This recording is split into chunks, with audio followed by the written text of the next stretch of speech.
முஸ்லிம்களாகிய நாம முகமது நபி ஸல்லல்லாஹு அலைஹி வஸல்லம் அவங்கள இறை தூதராக ஏற்று அவங்கள பின்பற்றி நடக்கிறோம். அவங்களுடைய வாழ்க்கையில அவங்க சொன்ன செய்த அங்கீகரித்த அனைத்துமே மார்க்கமாக கருதப்படுது. ஸோ அவங்கள பற்றின விஷயம் சரியானதா அப்படின்னு ஆராயிறது நம்ம மேலே கட்டாய கடமை.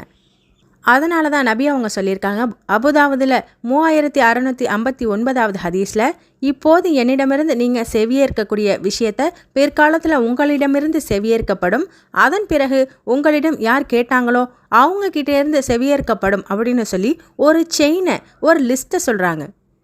என்னிடமிருந்து இன்னார், இன்னாரிடமிருந்து இன்னார் இந்த செய்தியை தெரிஞ்சுக்கிட்டாங்க அப்படிங்கிற அந்த செயின் இன்ன வரைக்கும் உடைக்கப்படாமல் சரியான முறையில் வரக்கூடிய ஆதாரபூர்வமான செய்திகளை தான் நாம் மார்க்கமாக அங்கீகரிக்கிறோம்.